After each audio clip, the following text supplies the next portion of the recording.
ပြီးတော့ဇော်ဆိုင်ဘက်ကနေပြီးတော့ဗောနော်ဗီတာမင်ကိုကျွန်တော်ပူစားရမယ်တီတာဆွေပူစားမယ်ဘယ်လိုလေးပူစားရမလဲဆိုရင်အပူရ3မျိုးနဲ့ပူစားရမယ်စစ်စရာကောင်းတဲ့အပူရနဲ့ပူစားရမယ်ပြီးတော့ကျွန်တော်ချက်ချွေးနေတဲ့လေးကတခုပူစားရမယ်ကဲပြီးတော့ဂျက်ကကန်လေးပူစားမယ်ရောကဲစစ်စရာကောင်းတဲ့အပူရလေးနဲ့ရေစုံပူစားပေးပါကဲတမီးတီးဝါခေါ်လို့ရတော့ကျွန်တော်ဒီဘက်က response ပြန်ပြော response ပြန်ပြောရပါ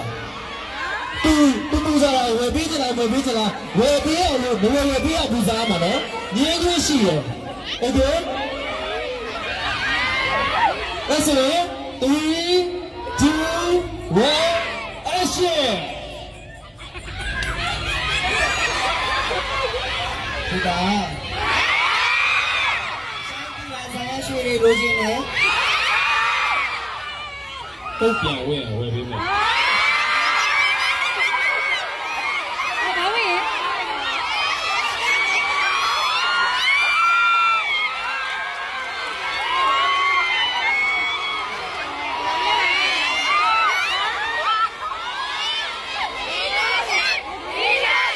စားပါဦး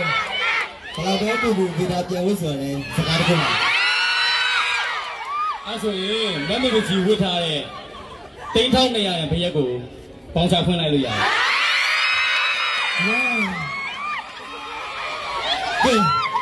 ချက်ချင်းတော့ချစ်စရာကောင်းတဲ့မူရလေးတွေ့ရလားကဲဒီတစ်ခါအဲ့ဆိုနောက်တော့ဂျစ်ကကန်လေးပြောဆောင်ပြပါဂျစ်ကကန်လေးနော်ဂျစ်ကကန်ခက်ဆူဆူလေးဆိုတော့ငင်းခွင့်ရှိတယ်နော်ငင်းပြီးကမှ तू ကလက်မခံမချင်းကိုပူစားနေပါโอเคလုပ်ပေးမယ်ဟုတ်ကဲ့ပါကဲအဲ့ဆိုစရပါပြီ3 2 1 go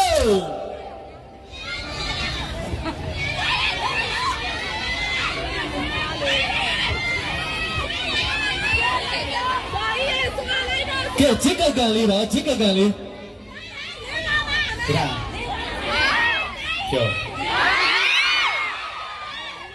ခုကျွန်တော်လိုချင်တဲ့အရာတခုရှိအဲ့ဒါဝင်ပေးပါလားနင်းလေးတန်းကိုရှော့ဝယ်ပေးမယ်ဒီတော့ကြောင်းမရှော့နိုင်ဘူးဝယ်ပေးမလားမဝယ်ပေးဘူးလားတခုပဲပြောလိုက်ပါမဝယ်ပေးခုစစ်ချင်းချုပ်ပြတာရောဆက်တာပါယူလိုက်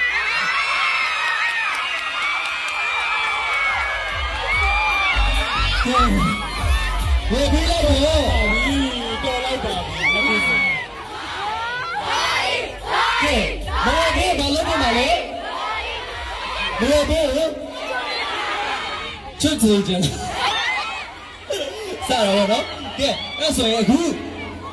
ကြည့်လားကြည့်ရမယ်ကျွန်တော်နောက်ကနေတိတ်တာကဲစစ်ပါတော့မရှောင်ဘူးနော်ကဲအဲ့တော့ဒီက3မျိုးမှာဘယ်တစ်မျိုးကြံသေးလဲတော်လိုက်ပါပြီရပြီဟုတ်ပါဘူး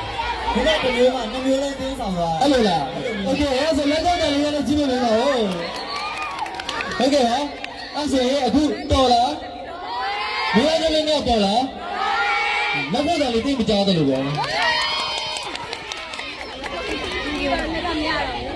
ဒီတော့နေပြီးပူစားမှာ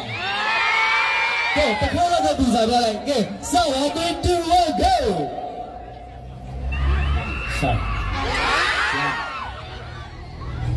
တီးရမှာကျွန်တော်ကြိုက်တယ်လက်စွပ်လေးတစ်ခုရှိတယ်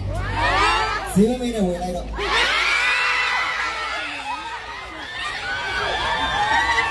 ဒီကြိုက်ပြီဆိုရပြီဈေးပြလိုက်တော့တကယ်ပြလိုက်ပါလားနော်တာဒီလက်စွပ်ဒီတော့လည်းဈေးပြပေးပါလာ